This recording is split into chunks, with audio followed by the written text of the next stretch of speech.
सिर्फ धरती से आसमान को देखकर उड़ने का सपना पूरा नहीं होता, इसके लिए पंख फैलाने पड़ते हैं और बस उड़ान भरने की हिम्मत करनी होगी। युधिष्ठिर उपाध्याय का आप सभी को नमस्कार। कहते हैं कि जब फैसले मजबूत हो, नीयत साफ हो तो कुछ भी संभव हो सकता है। ऐसा ही कुछ हुआ है पुष्कर सिंह धामी के साथ, जिन्हें चुनाव से ठीक 8 महीने पहले बीजेपी ने उत्तराखंड की कमान सौंपी थी, जिसके बाद कम समय में ही पुष्कर सिंह धामी ने वो कमाल कर दिखाया किसी ने सोचा भी नहीं था। भले वो अपनी सीट से चुनाव हार गए, लेकिन उन्होंने उत्तराखंड में इतिहास रच दिया। इसलिए तो बीजेपी ने उत्तराखंड के मुख्यमंत्री के लिए उनके ही नाम पर मोहर लगाई है। सबसे पहले आपको बताऊंगा कि 8 महीने में पुष्कर सिंह धामी ने ऐसे कौन कौन से भौकाली काम किए जिनकी वजह से बीजेपी फिर से उत्तराखंड में वापसी कर सकी। भोकाल टाइट की दूसरी खबर हिजाब को लेकर बवाल काटने वाली उन मुस्लिम छात्राओं से जुड़ी है, जिन्होंने अपनी जिद में परीक्षाओं का बहिष्कार किया था। इन्हें ऐसा करना भारी पड़ गया है, क्योंकि कर्नाटक सरकार ने जो आदेश दिया है उसके बाद से तो इनकी नींद उड़ गई है। आखिरी खबर है द कश्मीर फाइल से जुड़ी, जिसने बॉक्स ऑफिस पर तहलका मचाया।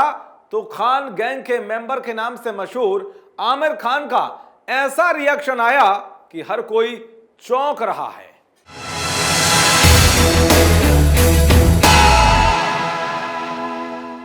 तो शुरू करते हैं आज का भौकाल टाइट। तेरी ख्वाहिश को कभी टूटने नहीं देंगे, तेरी उड़ान को कभी रुकने ना देंगे, तुझे अंधेरों में भी रोशनी की झलक दिखाई देगी जब तेरी मेहनत के सितारे बुलंद होंगे। और ये कर दिखाया है पुष्कर सिंह धामी ने।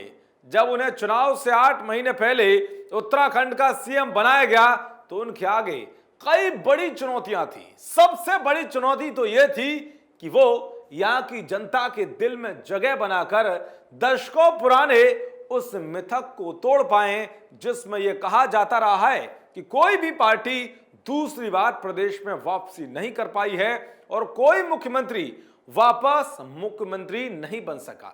लेकिन पुष्कर सिंह धामी ने अपने भौकाली फैसलों से ही कम वक्त में ही ये सारे मिथक तोड़ डाले।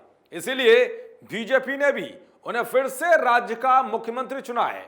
ऐसे में हर किसी को यह जानना चाहिए कि पुष्कर सिंह धामी ने ऐसे कौन कौन से भौकाली फैसले लिए जिनकी वजह से बीजेपी फिर से सत्ता में वापसी कर सकी है, भले ही धामी अपनी सीट से हार गए।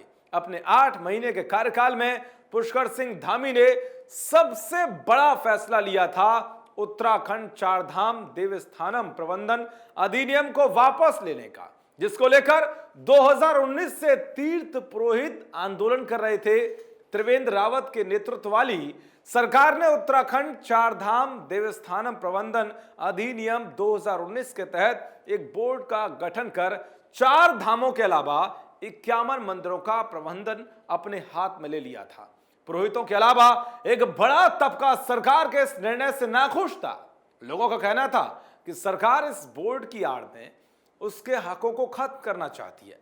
लेकिन पुष्कर सिंह धामी ने त्रिवेंद्र सिंह रावत के इस फैसले को पलट दिया, जिसने लोगों के दिलों में धामी ने जगह बनाने का काम किया। इसके अलावा धामी ने चुनाव से पहले बड़ा ऐलान किया कि शपथ ग्रहण करते ही प्रदेश में यूनिफॉर्म सिविल कोड लागू करेंगे। इसी तरह चुनाव से पहले धामी ने लैंड जिहाद, लव जिहाद, 3 तलाक के कानून को मजबूत करते हुए सख्त सजा की घोषणा भी की थी। साथ ही मुख्यमंत्री पुष्कर सिंह धामी ने अपने कार्यकाल में कर्मचारियों की सभी समस्याओं की सुनवाई के लिए वेतन विसंगति समिति का गठन किया था। चुनाव के दौरान पूर्व सीएम तीरथ सिंह रावत के विवादित बयान भी पार्टी के लिए मुश्किलें पैदा कर रहे थे। ऐसे में पुष्कर सिंह धामी ने विवादित बयानों से बचते हुए जनता के बीच बीजेपी के कामों को ज्यादा से ज्यादा पहुंचाया। युवा नेता होने के साथ साथ साफ छवि का फायदा भी उन्हें मिला। वृद्धावस्था, विकलांग, विधवा पेंशन के साथ ही दिव्यांग पेंशन को 1200 रुपए से बढ़ाकर 1500 रुपए करने का निर्णय भी धामी के लिए बड़ा दांव साबित हुआ। कैपिटल टीवी से बातचीत में आत्मविश्वास के साथ सीएम धामी ने कई बातें कही थी, एक बार आप भी सुनिए। हरीश रावत जी बोल रहे हैं कि कोई चीफ मिनिस्टर वापस जो है जीत के आया नहीं है। उनसे कहिए कि जब मोदी जी का समय आया है, जब से पूरे देश के अंदर सारे रिकॉर्ड बदले हैं, सारे इतिहास नए बने हैं और उत्तराखंड में नया इतिहास बनने जा रहा है। मैं आपको बताऊं कि उत्तराखंड का इतिहास ये था कि जिस पार्टी की सरकार होती थी उसके सांसद नहीं होते थे और जिसके सांसद जीतते थे वहाँ अगली बार सरकार नहीं होती थी। यहाँ 2014 में कांग्रेस की सरकार थी, यहाँ 5 सांसद बीजेपी के जीते। 2019 में बीजेपी की यहाँ सरकार थी और 5 सांसद फिर बीजेपी के जीते। आसाम में मोदी जी के बनने से पहले कभी सरकार नहीं बनती थी, एक बार सरकार बनती, दोबारा सरकार बनी। हरियाणा में कभी सरकार नहीं बनती थी, एक बार बनी, दोबारा बनी। उत्तर प्रदेश में 91 के बाद कभी सरकार नहीं बनी।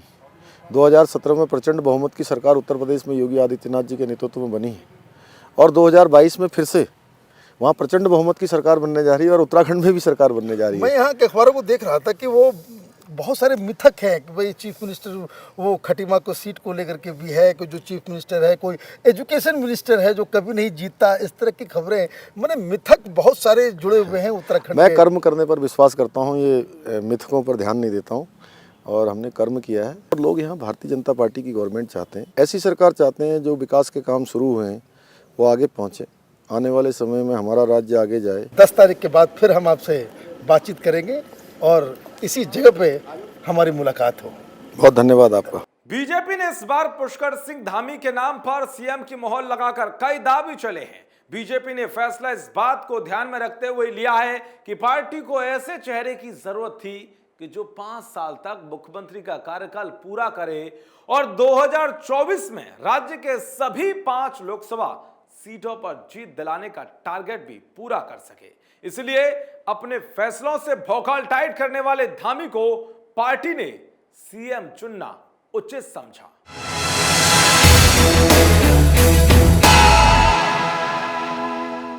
अब बात करते हैं भौकाल टाइट की दूसरी खबर की। हिजाब को लेकर कुछ कट्टरपंथी मानसिकता वाली मुस्लिम छात्राओं ने जमकर बवाल किया। कर्नाटक के साथ ही देश के अलग अलग हिस्सों में हिजाब की आड़ में साजिशें रची गई, अशांति फैलाने की कोशिश की गई, लेकिन सच्चाई के आगे इन सब की साजिशें नाकाम हो गई, क्योंकि कर्नाटक हाईकोर्ट ने भी इस मुद्दे पर अपना फैसला सुनाते हुए साफ कर दिया कि हिजाब इस्लाम का अहम हिस्सा नहीं है। साथ ही कोर्ट ने कहा कि स्कूल और कॉलेज में ड्रेस कोड लागू करना गलत नहीं है और इस पर छात्र छात्राएं आपत्ति नहीं कर सकती हैं। कोर्ट के फैसले से पहले कई मुस्लिम छात्राओं ने अपनी जिद में परीक्षाओं का बहिष्कार किया था। अब इन्हीं छात्रों को लेकर कर्नाटक सरकार ने बड़ा फैसला सुनाया है, जिसने कट्टरपंथी छात्राओं की हेकड़ी निकाल दी है। सरकार ने कहा है कि जिन 12वीं कक्षा की छात्राओं की प्रैक्टिकल एग्जाम में अनुपस्थिति थी, उनके लिए पीयू कॉलेज अलग से एग्जाम नहीं करवाएगा। मुस्लिम छात्राओं को सरकार के फैसले से क्या नुकसान होगा, यह भी जान लीजिए। प्री यूनिवर्सिटी की परीक्षाओं में प्रैक्टिकल के 30 नंबर लगते हैं और थ्योरी 70 नंबर की होती है। पूरी परीक्षा 100 नंबर की होती है। ऐसे में अगर कोई प्रैक्टिकल छोड़े तो उसके पूरे 30 नंबर कट जाते हैं और उसे अपने फाइनल अंकों में खासा नुकसान झेलना पड़ता है। यही कारण है कि हिजाब विवाद पर फैसला आने के बाद उन छात्राओं के री एग्जाम की मांग उठी, लेकिन अब प्रशासन ने साफ कर दिया कि उन लड़कियों के लिए अलग से कोई विकल्प नहीं रखा जाएगा जिन्होंने जिद के चलते परीक्षाओं का बहिष्कार किया। यानी कि कट्टरपंथियों के बहकावे में आकर बवाली भौकाल टाइट करने वाली मुस्लिम छात्राओं को महंगा पड़ गया।